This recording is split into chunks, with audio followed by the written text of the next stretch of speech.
ដើម្បី transform grid នឹងបានយើងត្រូវ transform ការគិតយើងជាមុនសិនអញ្ចឹង transform ការគិតយើងការបំលែងការគិតរបស់យើងឲ្យបានល្អប្រសើរហ្នឹងត្រូវធ្វើម៉េចគឺយើងត្រូវមើលទៅតាម plan របស់យើងហ្នឹងដូចយើងវិវត្តពីប្រព័ន្ធ power grid ទៅ smart grid ចេញពី smart grid ទៅ dynamic digital smart grid ចេញពី dynamic digital smart grid ទៅ data driven for smart grid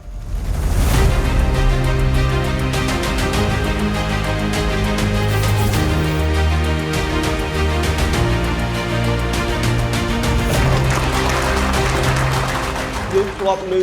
data driven smart grid revolution អញ្ចឹងអ្វីដែលយើងមានបច្ចុប្បន្ននេះគេហៅថាប្រព័ន្ធ power grid system គឺយើងត្រូវវិវត្តប្រព័ន្ធ power grid ហ្នឹងទៅជាប្រព័ន្ធ smart grid ចេញពីប្រព័ន្ធ smart grid ទៅ dynamic digital smart grid ចេញពី dynamic digital smart grid ទៅ data driven for smart grid អញ្ចឹងដំណាក់កាលនៃការវិវត្តហ្នឹងមានច្រើនហើយបច្ចុប្បន្ននេះគឺយើងនៅក្នុង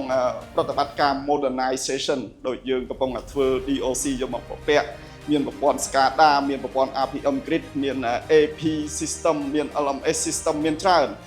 ទាំងអស់ហ្នឹង system ទាំងអស់ហ្នឹងគេហៅថា eco sustainability system ដែលអាច upgrade ទៅលើប្រព័ន្ធ power grid ហ្នឹងឲ្យវា reliable sustainable និង affordable ដើម្បី transform grid ហ្នឹងបានយើងត្រូវ transform ការគិតយើងជាមុនសិនអញ្ចឹង transform ការគិតយើងការបំលែងការគិតរបស់យើងឲ្យបានល្អប្រសើរហ្នឹងត្រូវធ្វើម៉េចគឺយើងត្រូវមើលទៅតាម plan របស់យើងហ្នឹងដូចយើងវិវត្តពីប្រព័ន្ធ power grid ទៅ smart grid ចេញពី smart grid ទៅ dynamic digital smart grid ចេញពី dynamic digital smart grid ទៅ data driven for smart grid អញ្ចឹងដូចតែបងប្រើប្រាស់ទូរស័ព្ទរាល់ថ្ងៃហ្នឹងអាហ្នឹងគឺចូលដល់ data process របស់ data មាន AI មាន social media មានអីច្រើនណាអាហ្នឹងគេហៅថាជា process របស់ data ថាប្រព័ន្ធអគ្គិសនីយើងក៏ដូចគ្នាដែរទៅមុខទៅគឺនៅសល់ data ហ្នឹងហើយគឺការវិវត្តរបស់អគ្គិសនីនេះគឺប្រើប្រាស់ច្រើននៅពេលដែលយើងចាប់ផ្ដើមវិវត្ត solution ហ្នឹងឲ្យកាន់តែ smart ទៅយើងទទួលបាន data បច្ចុប្បន្នអគ្គិសនីប្រើប្រាស់ data ហ្នឹងរួចទៅហើយទៅលើការប្រើប្រាស់ចេញជាវិក័យប័ត្រអីហ្នឹងចេញ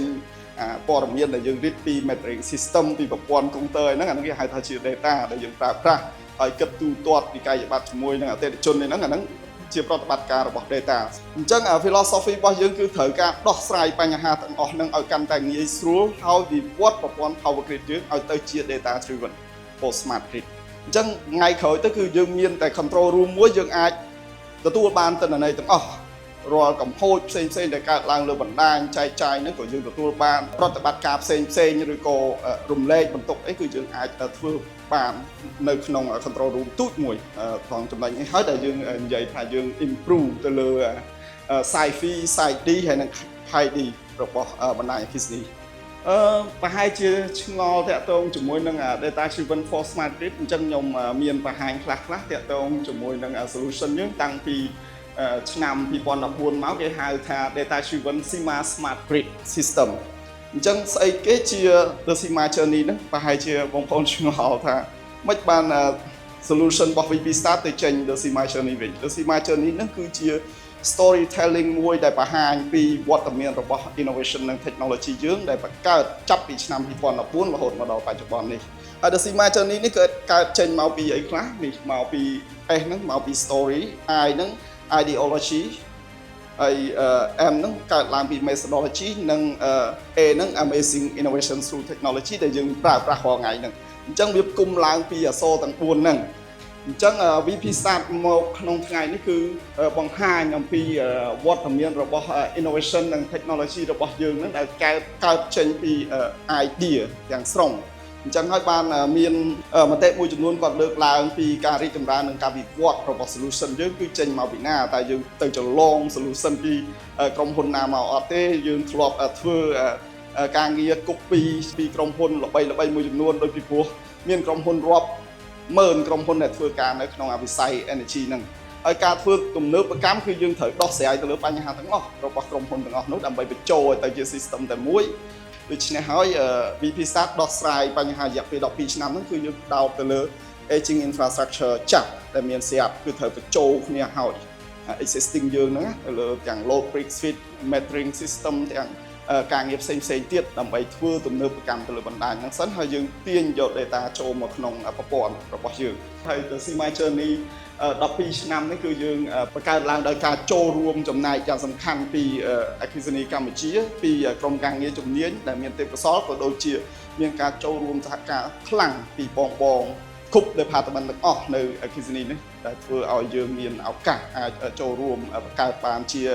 innovative solution មួយដែលមាន potential ខ្ពស់នៅលើទីផ្សារទាំងក្នុងតំបន់ក៏ដូចជាអាចរុញចេញទៅលើឆាកអន្តរជាតិដែរហើយការធ្វើបទបង្ហាញខ្ញុំថ្ងៃនេះគឺគ្រាន់តែជាការបង្ហាញពីចំណាប់អារម្មណ៍ទៅលើការបង្កើតនិងប្រវត្តិរបស់ solution របស់ VP Start គឺយើងអត់បង្កើតគ្រាន់តែជា remote control ទេគឺការងាររបស់យើងគឺអភិវឌ្ឍប្រព័ន្ធ power grid system នឹងទៅជា data driven for smart grid គឺយើងជួយអភិវឌ្ឍលើប្រព័ន្ធដែលមានភាពស្មុគស្មាញភាពច្បូកច្បល់ទៅលើការងារបច្ចេកទេសមួយចំនួនធំហ្នឹងដោយដោះស្រាយដោយការច្របាច់បញ្ចូលគ្នារវាង technology ពីក្រុមហ៊ុនផ្សេងៗហ្នឹងបញ្ចូលគ្នាឲ្យទៅជា system តែមួយអានេះអ្វីដែល VP Start ធ្វើបានដោយបងប្អូនឃើញស្រាប់ហើយប្រព័ន្ធរបស់យើងនៅ control room ហ្នឹងគឺជាកើតឡើងពីការដោះស្រាយដោយច្របាច់បញ្ចូលគ្នានៅtechnology ផ្សេងពីប្រទេសពីក្រុមហ៊ុនផ្សេងហ្នឹងមកហើយយើងនឹងត្រៀម implement tool ថ្មីបញ្ចូលទៀតទាំង AI tool អីទៀតដើម្បីជួយសម្រួលធ្វើយ៉ាងម៉េចឲ្យប្រព័ន្ធ SCADA យើងវាកាន់តែ smart ជាងមុនហើយយើងក៏មាន opportunity ពី global company មួយចំនួនដែរដែលគាត់ត្រៀមនឹងចូលរួមជាមួយគ្នាដែរដើម្បីអភិវឌ្ឍឲ្យធ្វើយ៉ាងម៉េចឲ្យយើង make benefit ជូនទៅអគ្គិសនីឲ្យបានកាន់តែច្រើនជាងមុនព្រោះ cutting edge យើងមួយeco solution យើងមួយហ្នឹងសិតតែមានលក្ខណៈសម្បត្តិច្រើនក្នុងការជួយ improve ទៅលើការគ្រប់គ្រងបណ្ដាញអគ្គិសនីហើយយើង base ទៅលើ return on investment បានន័យថាយើងអត់បង្កើត solution ដែលมันបង្កើតជា benefit ជាផលចំណេញទៅដល់អគ្គិសនីទេទៅដល់អាជ្ញាប័ណ្ណទេយើងគណនារួចហើយមុននឹងយើងដាក់ឲ្យសាកល្បងហ្នឹងបើសិនជាបន្ទាប់ពីប្រើប្រាស់ទៅអត់មានទទួលបានផលចំណេញអីទេគឺយើងអត់suggest ឲ្យប្រើទេ solution ខ្លះដែលយើងគណនាទៅឃើញថាมันផ្ដល់ផលចំណេញអីជួយអីដល់អគ្គិសនីក៏យើងអត់ដែល suggest ឲ្យប្រើប្រាស់ទេតាំងពីដើមមកហើយយើងមាន cutting edge ច្រើនណាស់ដែលត្រៀមចេញនឹង public នៅក្នុងឆ្នាំនេះ